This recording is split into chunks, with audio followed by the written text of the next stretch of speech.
At this time, let's begin our FICO webinar, Canada, Addressing the Debt Cliff. It is now my pleasure to introduce Kevin DeVoe, VP and Managing Director, FICO Canada and Head NORAM Insurance, to introduce today's panelists. Kevin, you have the floor. Thank you. Good afternoon, good morning, everyone. Thank you for taking the time to join us today, addressing the debt cliff in Canada. I have the honor of introducing our panelists today, Carmine Maurizio, who's a business consultant with Telus Communications. We have Daryl Knopp, who's our Senior Director, Global Credit Lifecycle Practice with our FICO Advisors Group, and Paul Robinson from Canadian Tire Bank. He's AVP Credit Risk and Management. So I'm going to pass it on to Daryl now. He's going to give us a brief overview on some of our findings of the survey and to talk specifically about the potential debt cliff. Great. Thanks, Kevin. Thanks a lot. Great to be here, and thanks for the kind words. Well, let's jump in. We're going to start off just to engage everybody that's on the line. Start off with a quick poll on a number of things. I think it's going to appear on your right. You could go ahead and see how comfortable you are there. A little bit of a typo there, but we're fine. How confident do you feel in managing or monitoring credit risk and credit worthiness at this particular time? So I think, we're obviously in, and I'll overuse the term that's being overused, an unprecedented time for many of us. So go ahead and feel free to submit how comfortable you are there. I've got some of the info from other countries, and so I'm curious as to how that's doing.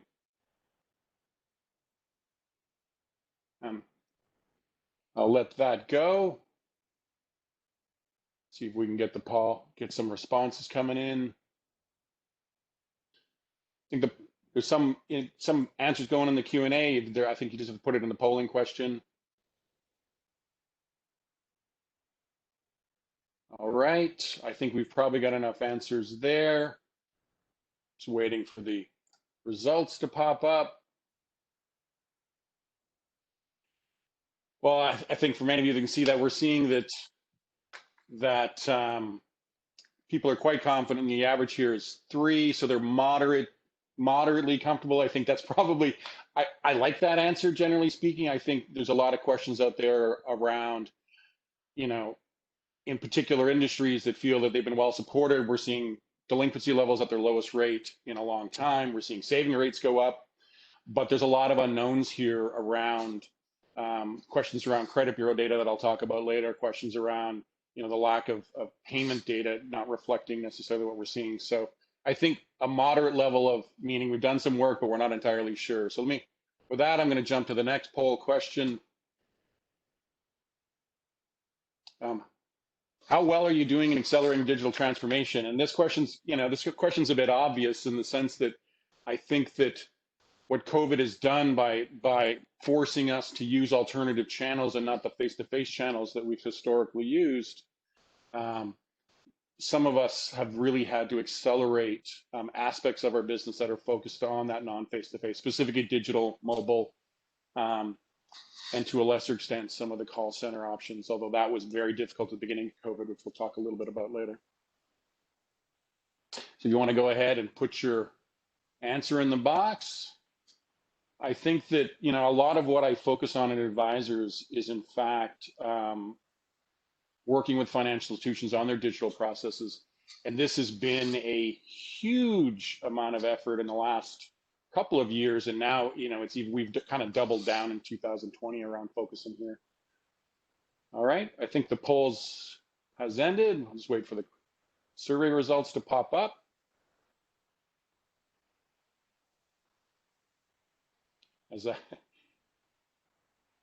Great. I think there's still a few answers coming in.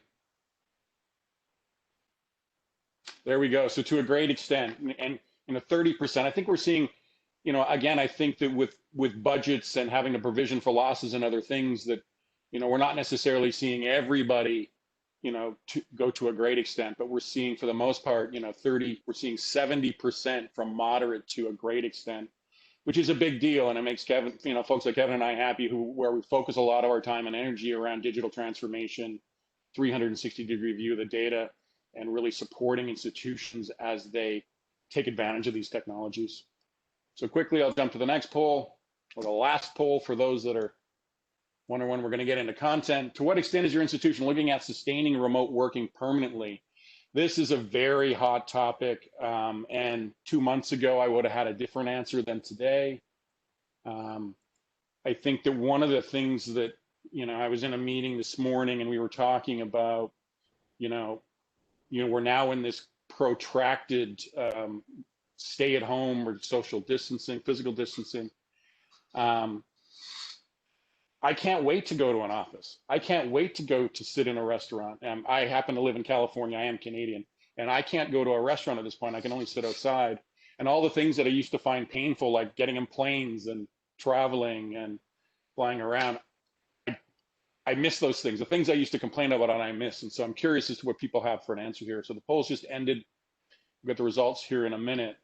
But I, like many folks internationally, are ready to get back to some sort of semblance of normal. But I do think that a great number of people have had mixed to great results around remote workforces. And so, again, not surprised here, we're seeing 54% of respondents say that to a great extent, to a very great extent, are they going to be looking to deploy these remote working opportunities? That's fantastic. I think that there's many roles that do a great job remotely. I think the question always comes down to, can you manage remote workforce as well? And I think we're all figuring out how to do that now.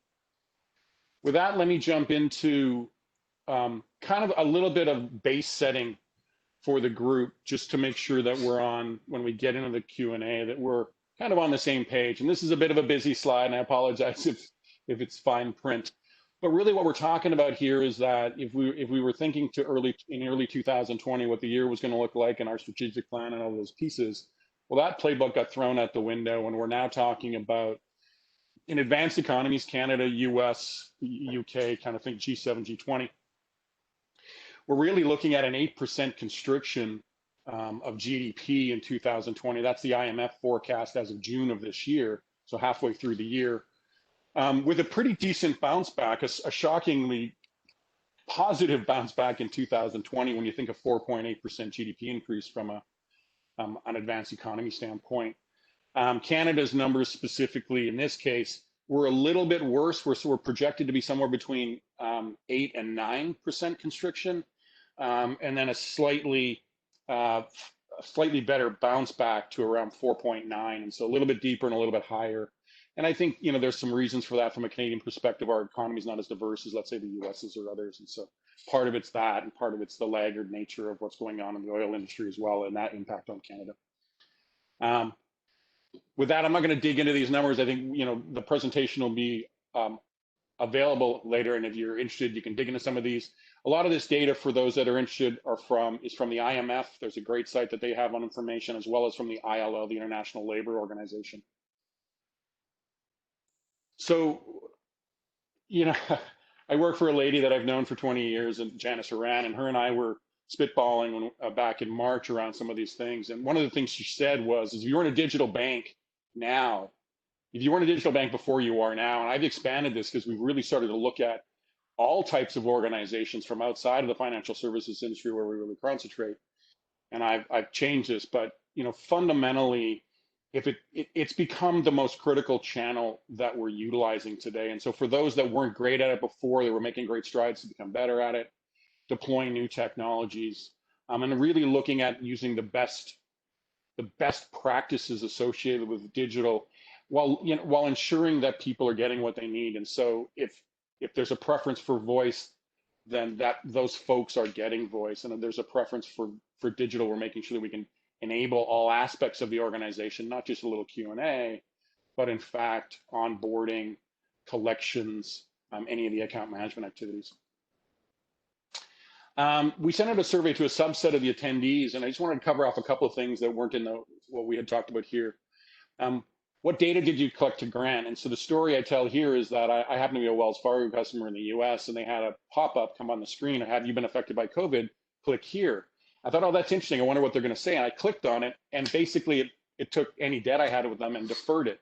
No information collected, no term asked for how long I needed support was collected. I'm not picking on Wells Fargo because they've got their own challenges. but it was a missed opportunity from a data perspective. What we did see was a 67%, 2/3 of the survey folks indicated that they picked up the reasons for deferral. So if those reasons weren't COVID related, or those reasons were I've had pay reduction as opposed to job loss, those are important as we start to take actions now. And 75% of folks took the duration, which is really good in the sense that if I knew I only needed 3 months worth of help, then I selected 3 months. But again, I think that data is king. Getting this information early, getting it on the platform so that you can actually start to do some analysis as we go forward. What percent of customers took COVID-related payment pause as a deferral? Payment pause here is that you weren't required to make a payment, but you could have. Payment pause was something that I saw used in some of the telco industries globally. 50% said it was less than 10% of their customer base, and everyone said it was less than 30%. And so those numbers aren't surprising. I think they're better than the UK numbers that I see, and they're slightly better than the US. And so that's quite positive from a Canadian perspective. And then the other here was, what increase in losses did you provision for? 50% said it was less than 25%, which bodes well for the industry, and I hope those are the numbers. With 17% saying that it was 50 to 100%, so a doubling of provisioning. And again, this is where where from an industry we get concerned around expense, because if these numbers have to come from somewhere. Revenue is what it is, and revenue in many cases is down because of utilization and other issues coming down. And so with costs going up, we want to make sure that we've got the right numbers in there. And then, score confidence. One of the questions I've gone out with is, how confident are you on that your scores are going to perform? And surprisingly, 83% of folks said it was medium to high confidence. And I would have thought it would have been more medium, and we'll talk a little bit about that on the next slide. Okay, so if you haven't heard the term the Great Lockdown, I've stolen this from a presentation that I went to on a European focused webinar, and I think it's quite appropriate because we had the Great Recession 2007 through 2009. We're now talking about the Great Lockdown.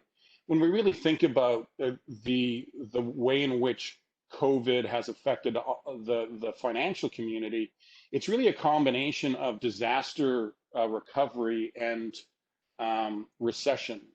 In the sense that if many of us that work globally, or if you think of, I'll use a Canadian example, if you think of the response we used to the Fort McMurray fires around what we had to do with a very specific segment, payment relief, different types of access to branches and what have you, you combine that with all the tools that we use from a recession standpoint, and it's a very large version of that. And then there's this concept here that that we talk about, which is there's 3 phases to this, and it's really react, respond, and recovery. And the react is kind of that first initial period, late March, early April, when we were scrambling to put operational units into place that were now remote, getting back up to capacity, implementing payment deferrals, payment plans.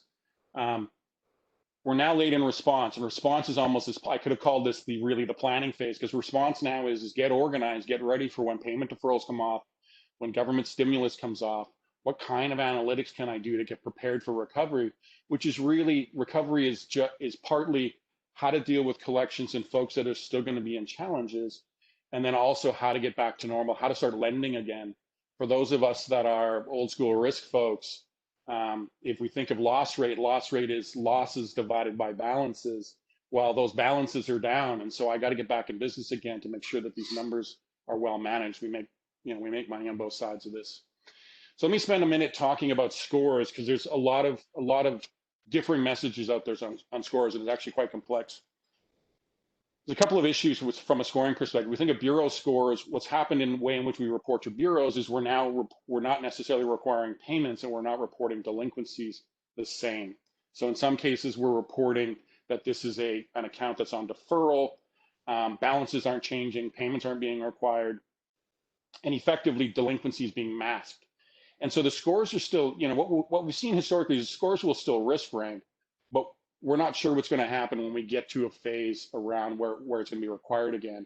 And so we can still, these are still great tools to use, but you want to supplement with information that might be less impacted. And so from an analytic perspective, I think about this as my tier 2 risk rankers. If I build a scorecard in a normal time, I get these great credit bureau statistics come in, I get great spend and payment information come in, but other characteristics aren't as strong, so they don't come into the scores, and so I don't look at those.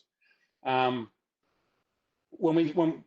I'm going to come back to that what to do about that when we get into uses of additional or alternative data. When we look at behavior scores for ranking collections, and FICO's got a large set of these, and many of you have custom models. When we look at collection scores, roll rate scores, a lot of these scores are looking like they're performing extremely well right now, and that's great.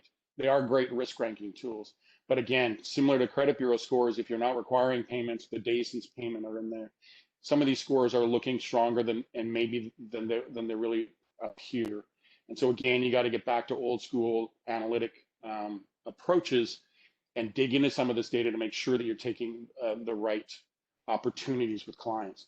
Again, a lot of this is really going to be about discovering who might need what treatment. So segmentation and analysis. For those of you that are running more monolines than full services financial institutions, you've got a different challenge because you might not have as much access to as much data as some of the large financial institutions. Specifically here, this is really one way I think about customer level for large financial institutions where you've got multiple products or multiple credit products with an individual. You really want to be looking at the 360-degree view, as we like to call it. You really want to be understanding what if you've got payment or you've got deposit interruption, as I like to call it. That's a classic example of if I have a credit card or a loan with a customer and they have their core account with me, can I look through that core account to understand if the average deposit balance, the deposit amount has changed, which is very likely their payroll? Can I see that their rent has been paused, or I see delinquency from other early stage delinquency that's not necessarily on the bureau yet, where payments aren't getting made? There's a lot of very valuable information in understanding your client situation in the other products. I think that for looking at mortgages and other products, looking at the type of credit card spend, is the credit card spend up or down right now? Most folks, it's down. But what type of spend are they doing on it? And that can be very challenging because, of course, if you look at my credit card, 90% of what I spend my money on is on Amazon, where you can't get into a lot of detail on it. But again, looking at these alternative sources of data. I mentioned transactional data. Again, there's great information in the CRA data, in the credit bureau data. You want to start to understand how many accounts are on deferral. That can be telling. Again, looking at utilization on your competitors' credit cards on your bureau. For those in the telco industry, one of the interesting things that we've looked at is, in fact, what you can glean from network data, from device and location data, profiling customers previously to now, and understanding, do you need to escalate or de-escalate from a collections perspective should we get there? There's some interesting information there that we've used in other markets to actually predict risk for microloans and other things. So we know those characteristics can bring risk value. But again, it's how you're going to deploy them going forward. And all of this is kind of, in support of how you're going to help your clients kind of get through this and when can they get back to normal. And not everyone's going to be back to normal as soon as the deferrals end or when the government stimulus ends. So a lot of trigger-based activity in the sense that all of a sudden I see Daryl's account no longer has that deposit coming in. Should I reach out to Daryl? All of these activities, you really want them to be pre-delinquency. Right. Once we get out of this, pre-delinquency supports you not getting to stage 2 from an IFRS 9 perspective, where now provisionings are going to be impacted. You really want to get in front of these things. For those on the phone that are in any kind of collections business, obviously I've mentioned the short-term relief versus long-term relief. Do they need future payment deferrals, or is the short-term relief we've been going through enough? And then quickly, just segmentation, specialization, all of the above is so that I can differentiate treatment to my customers that's going to positively impact their performance, as well as ensure that the businesses you're running are still operating efficiently and that we're still in the business of making money as far as financial institutions. With that, I'll take a pause because I've been talking for 5 minutes, and I'll jump to the next slide. I'm not going to. This is a bit of an eye test. I'm not going to spend a lot of time here, but I wanted to throw this out there. I happen to manage a group of strategy consultants that operate globally, specifically focused for the most part on credit card institutions and account management and portfolio management. And early on, late March, early April, we built this framework out for that customer base really to start thinking about all the things that they need to work out. And of course, in the credit card space, it's credit line increase, decrease. What do I do about authorizations? Heavily focused on collections, although this is kind of an end activity. And then, leveraging digital capabilities for communication. And then what's going to happen when we get back to the new normal? How can we adjust all of this? Are we ready to turn on originations in a solid way again? Think about employment verification and all of those challenges. This will be part of materials that we'll share later. A gentleman who works with me, Amir Sikander, is publishing an article in a couple of days where this will be included, and he'll refer to that. We'll make sure that this group has that available. I believe it'll be on FICO.com. With that, I think I can hand it over to Kevin. What we're going to do now is we're going to have a little bit of a Q&A with the distinguished gentlemen on the panel and talk through some of the questions that I think are top of mind for many of us. Kevin? Thanks, Daryl. Yeah, thank you. So I'm going to start off with on the banking side with Paul. So Paul, many industries were challenged the first day of the lockdown to be able to respond to their client requests, whether it was face-to-face or via telephone. For your credit card business at CTFS, what was your experience on the onset of the lockdown? Hey, Kevin, thanks. I look at it as sort of two problems. The first problem was, can we answer the phone? And once we answered the phone, do we have something relevant to talk to our customers about, considering it was a brand new pandemic? So on the first side, could we answer the phone? Really shone a light on our IT folks and their ability to react quickly, because we were not a shop that had call center agents working from home previously. And they were able to turn that around in very, very short order. So big kudos there that we had such a flexible IT team that we could get people in their houses working and answering our customer calls. So that was a big relief, frankly, internally, so that we could attend to customers' needs. And then secondarily, previously, we wouldn't necessarily, if someone called up and they were current saying, I'm having a hard time, can you offer me something? We would say, our starting point would be a delinquency event. So we have a lot of programs for delinquent customers in terms of payment relief. And what we found was we very quickly had to move that upstream to current customers, because we were overwhelmed with current customers calling us to say, I know I'm going to have a problem paying you. I might be current today, but in 2 weeks I can't make my payment. So we moved a lot of our collections activity actually onto current customers so that we could offer them payment relief. And while we had a blip in terms of serviceability for our customers, we rebounded quite quickly in terms of being able to talk to customers and understand their needs and get them something that will suit their particular circumstance. Okay, thanks. And then, there's a lot of talk in the press about a debt cliff or a fiscal cliff, depending on what part of the world you're from. So what are your thoughts, and what do you feel is the likelihood that that's going to happen, and what is the potential impact on your book of business? So yeah, I'm a firm believer in this notion of a debt cliff. I remember the first time I saw that notion was in a National Post article, I think in the middle of June. I'm not sure if they coined the phrase or not, but I think it's going to happen. I think the earliest it will happen is at some point in September, maybe a little bit later. And the reason I choose September is really two factors. First, you've got, I think it's close to 1 million Canadians that have had some sort of debt relief on their mortgages, and mortgage is the most concerning in my mind. And most of those were 6 months deferral, a maximum of 6 months, which when you back up from the pandemic launching in March, April, September is sort of D-Day. And then secondarily, the CERB was originally going to run out in September, but it's being reinvented. But there's still lots of question marks on those Canadians that no longer qualify for CERB, what relief they're going to get, if any. And so that could be another confounding impact. So is there a debt cliff coming? I believe there is. So we prepared for that in a bunch of ways. So we work closely with our bureau partners about understanding for our particular customers at the bank who may have put their hand up to say, I need relief on my mortgage or on my auto loan, et cetera. And so we've got some intelligence about that. and we've identified who we believe to be vulnerable to a debt cliff should it happen. And we're putting in some programs in place to incentivize those customers to be very good customers with us in terms of making payments and reaching out to them, making sure that we have programs available to them if they find themselves in a hardship situation. So I firmly believe it's coming. I don't know the timing like anyone else, so I'm quite concerned about it, and I've got a lot of people on my team that are actively working on a variety of programs so that we can hopefully come out the other side of that relatively unscathed. Okay, thanks. I'm going to switch over to Carmine now and talk a bit about what he's seeing in the telco space.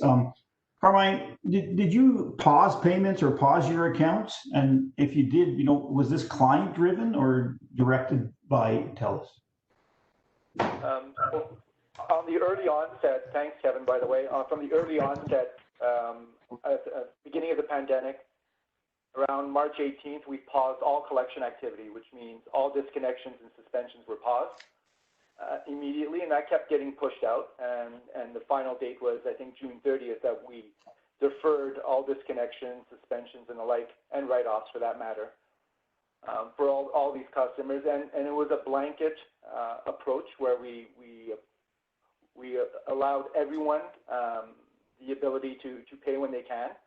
And within a week, luckily, due to our digital transformation that we had in place for over a year now on the collection side, combined with some pretty intuitive scoring in terms of understanding where customers are going to roll or when or how they're going to roll.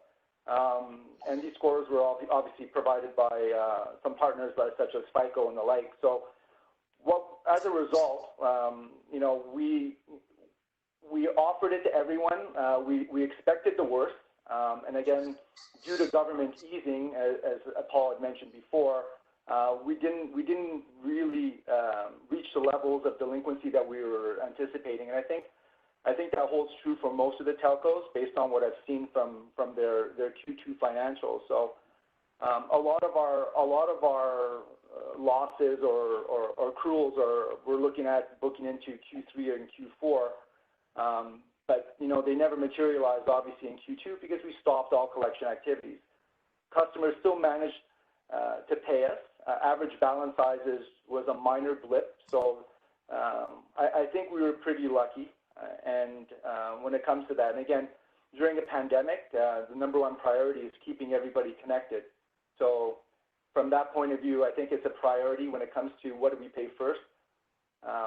If you're getting a mortgage deferral, that's great. The next thing you're going to do is look at paying your essential services, which is telco and utilities. Okay, thanks. And you mentioned all the investments and how Telus is now sort of the leader in digital transformation or execution.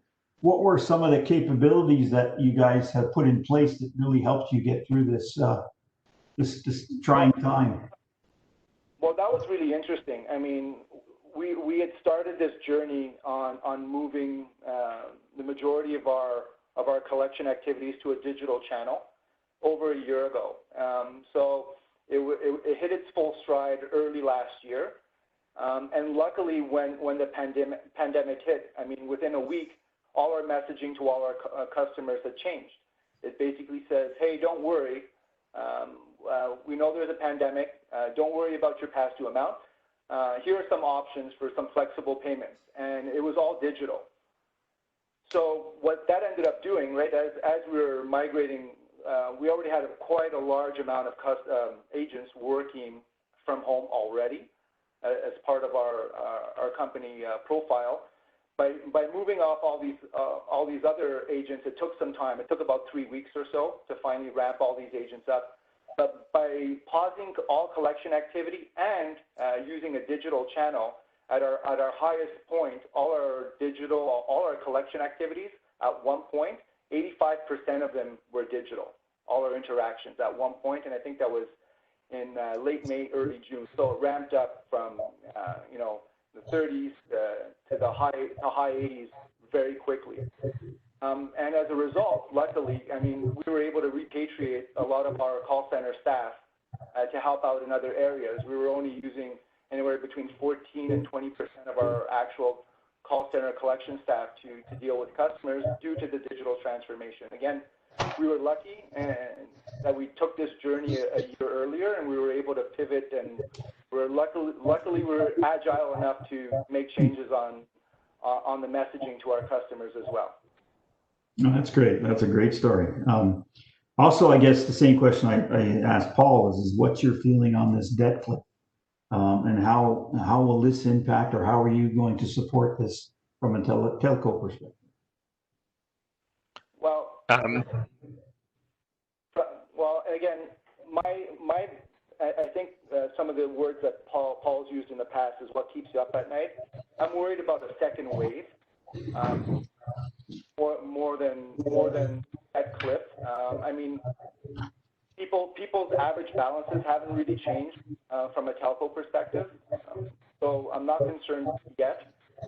When the government easing runs out, that's a problem. I see that happening in probably Q4 because there's a delayed reaction. I also see, you know, one of the keys to collections or strategy is we always wait for tax season, and that's where we recoup quite a few of our losses due to tax season. Unfortunately, due to the CRB, I assume some of these tax checks that are going to be cut in Q2 of next year are going to be a lot smaller, and I think that'll put some additional pressure on us in 2021. From a debt cliff, I mean, we don't really see it right now, or I don't see it from a telco perspective. We keep a close eye on unemployment. That's really our driver from our economic factors that'll really determine what our losses are going to be like.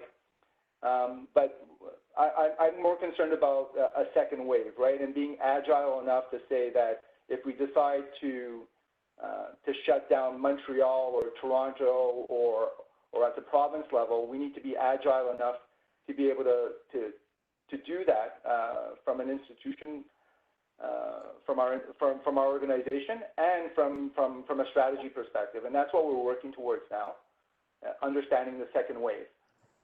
And you know, from an easing perspective, also we typically report on telco trade line. All the customers that have taken deferrals or during the pandemic have a special note on our trade line reporting as a disaster relief, so it doesn't impact their bureaus as well. So we've taken that additional step as well to help out these customers in the future. I assume when it comes to their credit profile. And would you see that being as sort of an industry approach, of the other telcos and such reporting the same way? Well, I'm hoping they are. I mean, a lot of the trades from telcos are used right now from a banking perspective in terms of their adjudication. So I hope that the rest of the industry will follow suit. I assume some of them have, but from our understanding, I know there was talk about it, but we were pretty quick to react when it came to this. Okay, great, thanks. I'm going to flip back to Paul. Paul, we've been, FICO has been talking to a number of our financial institutions, our customers, and there's a lot of talk about the confidence around scores. What are your feelings around it? And, what are you, at CTFS, what are you trying to do to gain more confidence around them for yourselves? Yeah, it's another thing keeping us up at night, to be honest with you, Kevin. I think there's three effects that are impacting scores right now. So you've got this level of opaqueness to really the inherent risk of a customer. So with deferrals being reported to the credit bureau, balances being locked at origination at original reporting amount when the deferral was reported, delinquency being essentially ignored, et cetera, for deferrals. That's putting, from a data perspective, those customers in a better financial position than what is truly happening. So that's going to help score. Balances are not growing, so balances are actually decreasing, which we all know utilization is a big driver within scorecards, so that is also helping. And in addition, us, like all the other banks in Canada, we're seeing levels of delinquency that I would never bet my paycheck on. So we're seeing lots of people with extra cash flow actually being able to pay back more of their balance than what they would have normally. So the confluence of all three of those things means that our score population is drifting upwards, which, especially for us at CTFS, is a unique phenomenon. And so I don't believe that necessarily represents the inherent risk of all of our customers. So what do I believe? I believe the score will still rank order. So as Daryl mentioned earlier, so a higher score will mean lower risk. I think that'll be the case in the future. It's the magnitude of that risk that I worry about when things start to change. And it's one of the reasons why we've taken a serious pause on a lot of our lending practices, because I'm not sure I can trust necessarily the risk that that score is portraying at the moment. I think also, to build on some of the things Daryl was talking about earlier, it's important as risk managers that risk management has always been a balance between art and science. I've always leaned more on the science side when it came to risk management. So what does the data say? What do the numbers say? We're quickly moving to more on the art side to say, what data do we have? What makes sense? What layers and filters can we put on top of our strategies to say someone shouldn't have a debt service ratio this high, or someone shouldn't have 6 deferrals at the credit bureau and be looking for a credit limit increase from us. So it's more on the art side, and what are some of the indicators that we can build into our strategies to give us confidence and comfort on top of maybe some of the deficiencies that the score might not be picking up. So that's the approach we're taking internally. Okay, great. Kevin, let me add a little of that one. I think Paul, you made some excellent points, and I love the art science comparison, because the art part gets lost quite a bit as we continue to deploy, hundreds of data scientists on a regular basis. The reality is that the further we get from where payments have been deferred and balances have been held, and delinquency not being reported, the more volatility, use the science term in there, more volatility we have. So we really start to have to look at the rest of what's going on. And I think that, it's a global challenge. I was on the phone this morning with a bank out of South Africa, same challenges, same issues.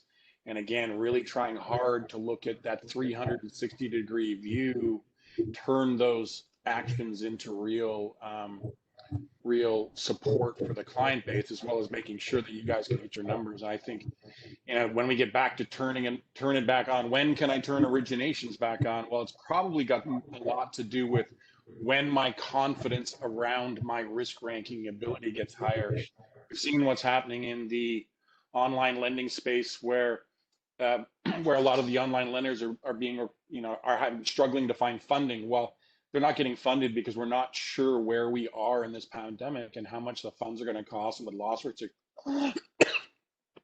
fundamentally going to be. So great answer.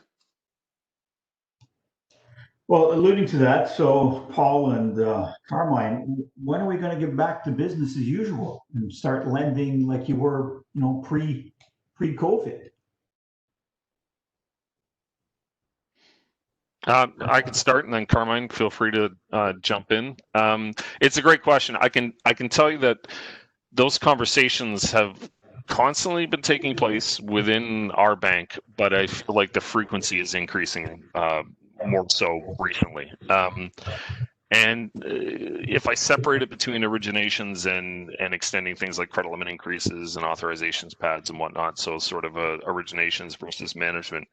On the origination side, for most that are familiar with our bank, 90% of our originations come through our store network. And I think most customers during the pandemic would probably not be interested in talking to an agent trying to sell them a credit card in the store when the store was open. So by and large, we essentially shut down our originations and relied solely on the web channel, which presents lots of challenges, as most of you know, in terms of not only risk management, but fraud management as well. So So we've beefed up what we've done online to a significant extent, and we're happy with a lot of the tool set that we've managed to put in there to protect us, not only from a risk, but from a fraud perspective.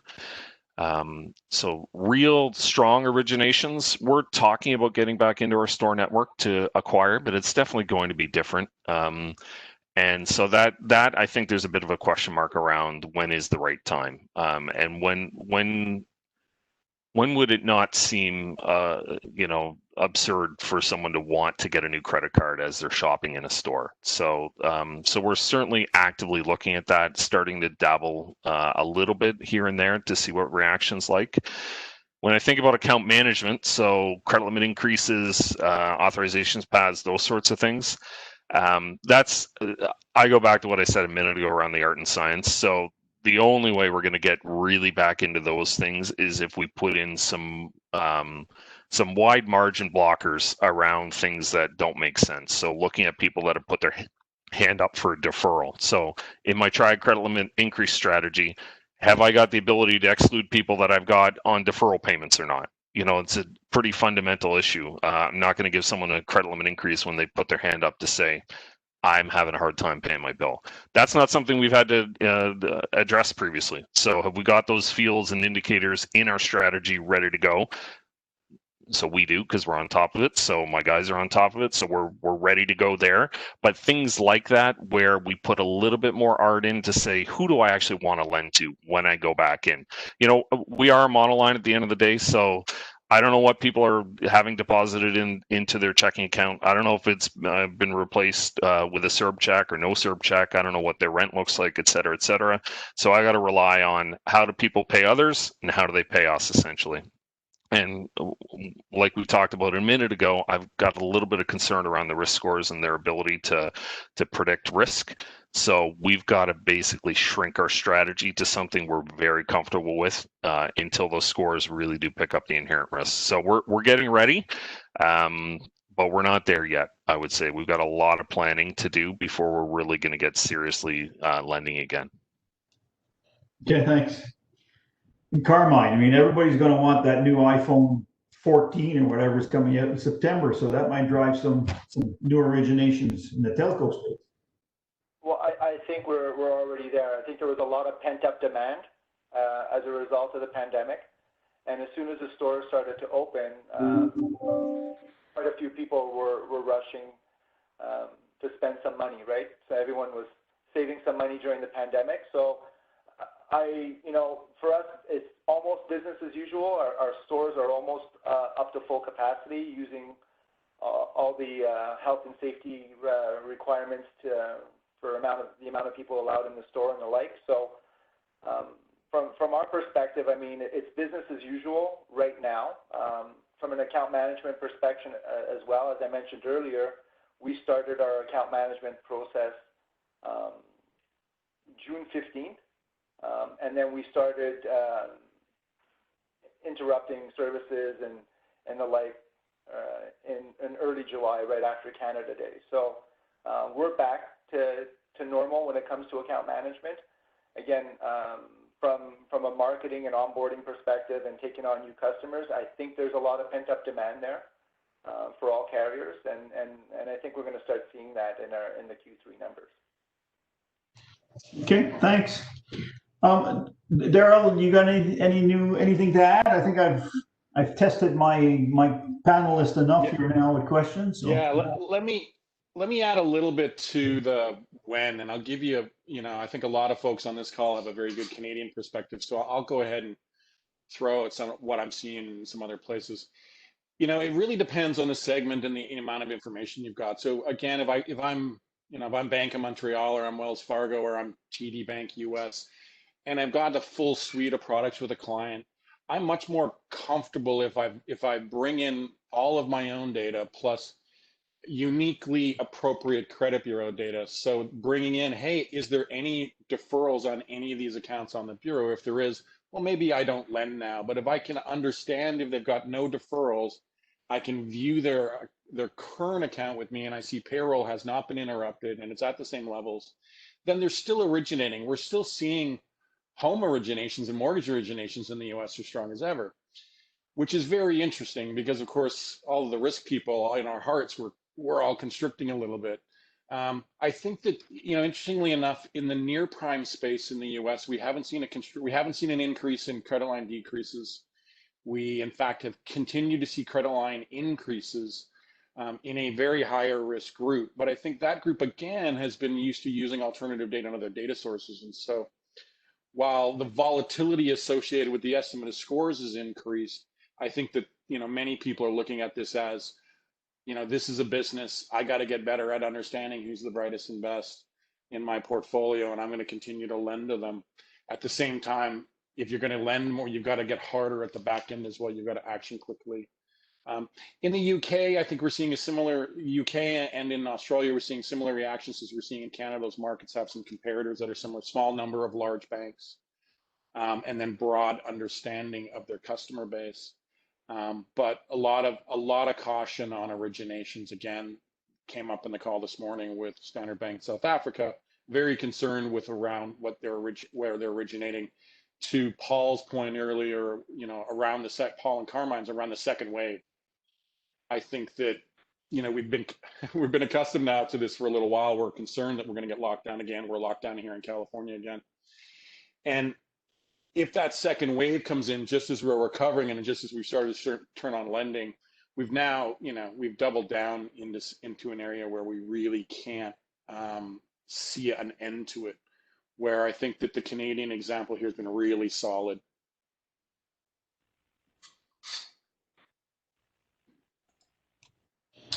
Okay, well, I mean, that's it. I'd like to thank you all for participating. Jessica, you got a few closing on the questions and stuff? Great. Well, thank you so much, Kevin, and to all of our panelists today. Yes, this does conclude our webinar. We do ask that you please take a moment to fill out our short evaluation at the end of today's session, just to give us some feedback on how everything went. So again, thanks everybody for joining us, and have a great rest of your day. You are now free to disconnect. Thank you.